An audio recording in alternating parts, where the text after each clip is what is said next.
Hello guys, good morning. A very warm welcome to all of you guys on this beautiful platform that is UPPCL with UQ. So guys, जैसा कि आप लोग आज thumbnail में देख रहे हो, आज हम इनकम टैक्स सीरीज के आई थिंक 10th पार्ट को डिस्कस करने वाले हैं, जिसमें हम लोग ग्रेचुटी को डिस्कस करेंगे। लास्ट वीडियो में हम लोगों ने ग्रेचुटी के रूल्स पढ़े थे कि ग्रेचुटी कहाँ कहाँ पर हमें ग्रेचुटी की गणना करनी पड़ेगी, कहाँ पर हमें ग्रेचुटी की टैक्सेबल अमाउंट निकालनी पड़ती है। तो ग्रेचुटी की अमाउंट हम लोग जानते हैं, ड्यूरिंग सर्विस जो भी इम्प्लॉइज ग्रेचुटी की अमाउंट रिसीव कर रहे हैं तो उन पर टैक्स पड़ेगा हमारा। और टैक्स पड़ेगा, टैक्स के प्रोस्पेक्ट से कंपनीज को दो पार्ट में बांटते हैं। Companies on which gratuity act 1972 is applicable, वे कंपनियां जिन पर ग्रेचुटी एक्ट 1972 लागू होता है। दूसरी साइड पर वे कंपनियां होती हैं जिन पर ग्रेचुटी एक्ट 1972 लागू नहीं होता है। ठीक है, अब ये कौन कौन सी कंपनियां होती है एक बार जल्दी से मैं समराइज कर दूं 1 मिनट का टाइम लेते हुए, ताकि जिन बच्चों ने प्रीवियस वीडियो नहीं दी है एटलीस्ट उनको वो रिलेट कर पाए, उनको कुछ समझ में आए। बट आई वुड रिकमेंड कि इस क्लास पे आगे बढ़ने से पहले आप हमारी प्रीवियस इनकम टैक्स सीरीज का जो पार्ट था उसको जरूर कंप्लीट करिए, ताकि आप इस वीडियो को अच्छे से क्लियर कर पाए, क्योंकि प्रीवियस वीडियो जिस बच्चे ने देखी है उसको ही इस क्लास में अच्छे से समझ में आने वाला है। चलिए जल्दी से बात करते हैं। ग्रेचुटी एक्ट किन कंपनियों में लागू होता है? वे कंपनियां जिनमें साल के किसी भी दिन, ठीक है, साल में यानी कि पूरे वर्ष या साल के किसी भी दिन 10 या उससे ज्यादा लोगों ने काम किया था, तो उन कंपनियों पर ग्रेचुटी एक्ट 1972 एप्लीकेबल हो जाता है। दूसरी साइड पर वे कंपनियां जिनमें साल के किसी भी दिन 10 या उससे ज्यादा लोगों ने काम नहीं किया है, मतलब 10 से कम लोग काम कर रहे थे, तो उन पर ग्रेचुटी एक्ट 1972 लागू नहीं होगा। तो एक करके हमें इन दोनों कुल मिला के हमें इन दोनों केस में वे कंपनियां जिन पर लागू हो रहा है ग्रेचुटी एक्ट, वहां भी हमें ग्रेचुटी की कैलकुलेशन करनी पड़ती है, और जिन पर लागू नहीं होता है वहां भी हमें ग्रेचुटी की कैलकुलेशन करनी पड़ती है। बस दोनों के रूल्स अलग अलग हो जाते हैं। तो सबसे पहले आज की क्लास में हम डिस्कस करेंगे कि वे कंपनियां जिन पर ग्रेचुटी एक्ट 1972 एक्ट लागू हो रहा है उन पर ग्रेचुटी की टैक्सेबल अमाउंट निकालने के लिए हम लोग कैसे कैलकुलेशन करेंगे, क्या रूल्स है क्या नियम है।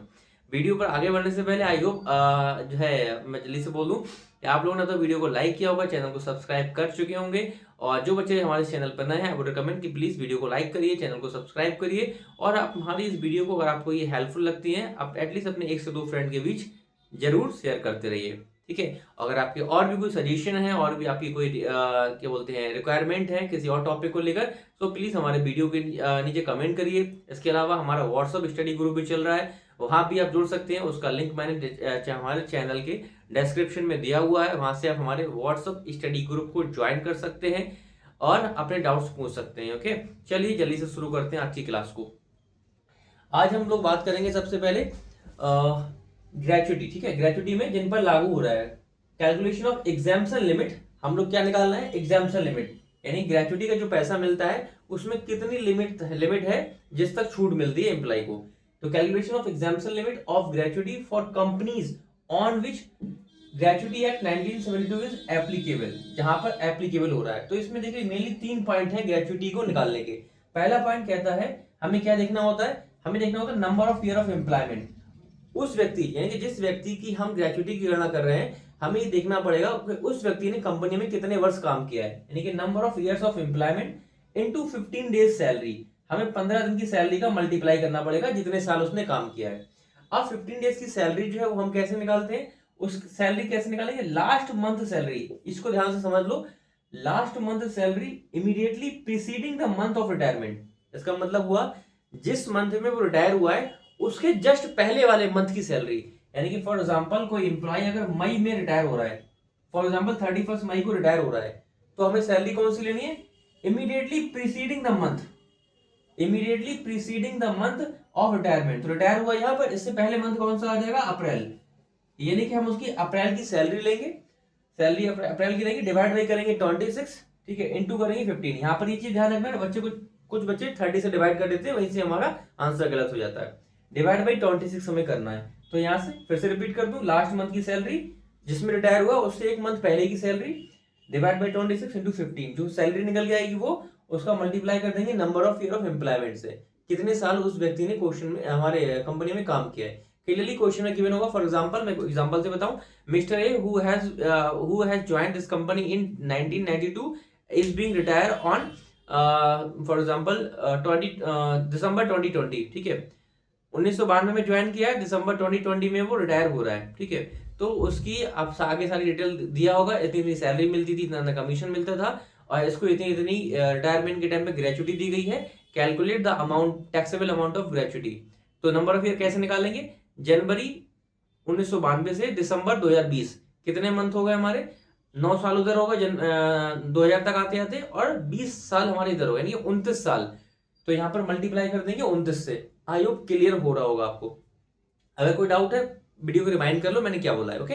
चलिए, तो पहला पॉइंट तो क्लियर हो गया, यहाँ पे एक पार्टिकुलर अमाउंट हमारी निकल आएगी, ठीक है। अब बात करते हैं हम लोग, सेकंड पॉइंट हमारा मैक्सिमम लिमिट। तो ग्रेचुटी की मैक्सिमम लिमिट, यानी कि ग्रेचुटी की मैक्सिमम लिमिट है 20 लाख। किसी भी पर्सन को मैक्सिमम 20 लाख रुपए तक की छूट दी जा सकती है जब हम ग्रेचुटी पे टैक्स की गणना करेंगे, ठीक है। अब उसके बाद है थर्ड पॉइंट है एक्चुअल ग्रेचुटी रिसीव्ड। उसको जितना भी ग्रेचुटी का एक्चुअल में पैसा मिला, फॉर एग्जांपल उसको 25 लाख रुपए मिला, 25 लाख रुपए उसको मिला फॉर एग्जांपल, ठीक है। Actual amount receive 25 lakh, maximum limit छूट कितने तक की मिल सकती है? 20 लाख की, ठीक है।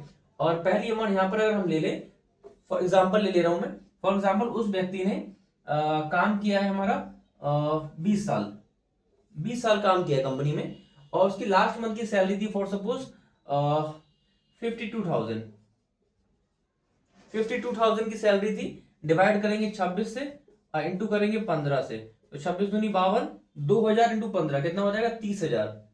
15 दूना 30 और 3 जीरो पीछे, तो 30,000 इंटू 20 करो, कितना आ जाएगा हमारा? 60, 6 लाख, 6 लाख रुपए का निकल के ये आ जाएगा, 6 लाख रुपए का निकल कर आ गया। यानी कि पहले केस में number of year of employment into हमने सैलरी से मल्टीप्लाई किया 15 दिन की, अमाउंट निकला 6 लाख का। लिमिट मैक्सिमम है 20 लाख की, 20 लाख तक की उसको छूट मिल सकती है। और एक्चुअल ग्रेचुटी रिसीव उसको एक्चुअल में मिली 25 लाख की, ठीक है। तो रूल क्या कहता है? Whichever is lower is exempted. इन तीनों में जो भी कम होगा उसकी छूट मिल जाएगी। तो सबसे कम क्या है? 6 लाख, यानी कि उसको जो भी ग्रेचुटी का पैसा मिला है उसमें से 6 लाख रुपए की उसको छूट मिल जाएगी। 6 लाख पे कोई टैक्स नहीं देना है, बाकी जो बचा हुआ होगा वो टैक्सेबल अमाउंट हो जाएगी। तो अब नीचे हम निकालेंगे टैक्सेबल अमाउंट ऑफ ग्रेचुटी। तो इसका फार्मूला बनता है actual gratuity receive 25 lakh, 25 lakh minus करना होता है एग्जाम्प्टेड अमाउंट, कितने की छूट मिल गई उसको, तो छूट मिली है 6 लाख की। तो 25 लाख में से 6 लाख माइनस कर दो, बचेगा हमारा 19 लाख। यानी कि 19 लाख रुपए की, जो उसको फिर से रिपीट कर दूं मैं, 25 लाख की ग्रेचुटी मिली थी, 6 लाख की छूट मिल गई, बचा 19 लाख। यानी कि 19 लाख पे इनकम टैक्स वाले जो है उस पर टैक्स ले लेंगे कि भाई 19 लाख रुपए पे तुम्हें टैक्स देना पड़ेगा। तो इस तरह से हम लोग ग्रेचुटी की गणना करते हैं। किस पर? याद रखना, अभी हम उन कंपनी की गणना कर रहे हैं जिनमें ग्रेचुटी एक्ट 1972 एप्लीकेबल होता है। उन कंपनीज के एम्प्लॉइज पर ग्रेचुटी की गणना करते समय ये नियम फॉलो होंगे। फिर सिर्फ ये नोट डाउन कर लेना, अच्छे से नोट्स बनाना है, ये रूल्स बहुत इंपॉर्टेंट है। नोट्स करके इन पर बेस्ड क्वेश्चन ट्राई करिए अगर आपके पास क्वेश्चन है, ठीक है। सो बस 2-3 बार इनको देख लो अगले 3 दिन तक, आई होप ये क्लियर हो जाएंगे आपको इतना करने से, ठीक है। और जैसा कि मैं अपने हर वीडियो में बोलता हूँ कि आप लोग जो है क्लास के साथ साथ कॉपी पेन लेकर बैठा करो और नोट्स बनाते जाया करो अपने शब्दों में। जैसे कि ये नोट्स हमें बनाने हैं, ग्रेचुटी गणना कैसे करेंगे, 3 पॉइंट है। Number of year of employment, Indians हमारी 15 दिन की सैलरी। हाँ, यहाँ पे कुछ चीजें मैं और बता दूं, जैसे सैलरी में हम लोग क्या लेंगे, सैलरी में यहाँ पर सिर्फ बेसिक सैलरी, यानी कि बेसिक पे, डी और कमीशन। सैलरी में बस 3 चीजें लेते हैं, बेसिक पे, डी और कमीशन। नोट बना के लिख लेना। सैलरी क्या इंक्लूड करती है? सैलरी में हमारा, मैं यहाँ कहा लिख दूं, इधर लिख दे रहा हूं मैं, बेसिक पे प्लस डीए प्लस का कमीशन रिसीव, ठीक है। सैलरी में इसको जोड़ेंगे हम। और एक और चीज याद रखना है, कभी कभी क्वेश्चन में नंबर ऑफ ईयर एम्प्लॉयमेंट पूरे नहीं आएंगे। फॉर एग्जांपल 19 साल 20 साल ऐसा पूरा नहीं आएगा। 18 साल 6 महीने, 18 साल 7 महीने, 18 साल 9 महीने, ऐसा अगर आ रहा है तो हमें राउंड ऑफ करके लेना पड़ेंगे। फॉर एग्जाम्पल अगर 18 साल 3 महीने के बाद रिटायर हुआ है वो, तो क्या हम राउंड ऑफ करेंगे और 18 साल ही लेंगे, नंबर ऑफ ईयर 18 आएंगे। अगर 18 साल 6 महीने के बाद रिटायर हुआ है तो राउंड ऑफ करके हम 18 पे ही जाएंगे, यानी कि 6 महीने अगर आ रहा है तो राउंड ऑफ करके नीचे ही आते हैं। अगर 6 महीने से ऊपर का पीरियड है, फॉर एग्जांपल उसने कंपनी में 18 साल 7 महीने काम किया और उसके बाद वो रिटायर हुआ है, यानी कि नंबर ऑफ डेज जब हम निकालेंगे, नंबर ऑफ ईयर, तो 18 साल 7 महीने का समय आया ज्वाइनिंग से लेकर और उसके रिटायरमेंट तक। तो अगर 18 साल 7 महीने तो राउंड ऑफ करेंगे तो ऊपर के लिए बढ़ेंगे, यानी कि 19 साल लेंगे, फिर हम नंबर ऑफ ईयर 19 हो जाएंगे। तो याद रखना अगर मंथ में आ रहा है 18 साल 6 महीने तो हम नीचे आएंगे, 6 महीने से ऊपर है तो हम ऊपर चले जाएंगे, यानी कि 19 साल कर देंगे। तो इस तरह से हमें ये चीजें ध्यान रखना है, छोटी छोटी सी बातें हैं, इनको अपने शब्दों में नोट्स बनाकर लिखो। आई होप गाइस आपको चीजें क्लियर हुई होंगी और आपने प्रॉपर नोट्स बनाए होंगे। अगर वीडियो पसंद आया है तो लाइक करिए, चैनल को सब्सक्राइब करिए और अपने दोस्तों के बीच हमारे चैनल को शेयर करते रहिए। आपकी जो भी रिकमेंडेशन है, जो भी सजेशन है, अगर आपको कोई क्वेरीज हैं, कोई डाउट्स हैं, तो आप हमारे व्हाट्सएप स्टडी ग्रुप को जोड़ सकते हो, जिसका लिंक हमारे चैनल के डिस्क्रिप्शन में गिवन है। इसके अलावा आप मुझसे पर्सनली भी अपने डाउट्स पूछ सकते हो। अगर आपके कोई डाउट्स हैं, पर्सनली डाउट पूछने के लिए आप मुझे संडे को कॉल कर सकते हैं एट एनी टाइम, ठीक है। संडे के दिन आप मुझे किसी भी टाइम कॉल कर सकते हैं, या कोई अगर अर्जेंसी वाला ऐसा कुछ इशू है तो आप हमारे व्हाट्सएप स्टडी ग्रुप पे हमसे पूछ सकते हैं, ठीक है। चलिए, तो that's all for the guys, मिलते हैं अगले सेशन में। Till then take care, bye bye. हंसते रहिए, मुस्कुराते रहिए।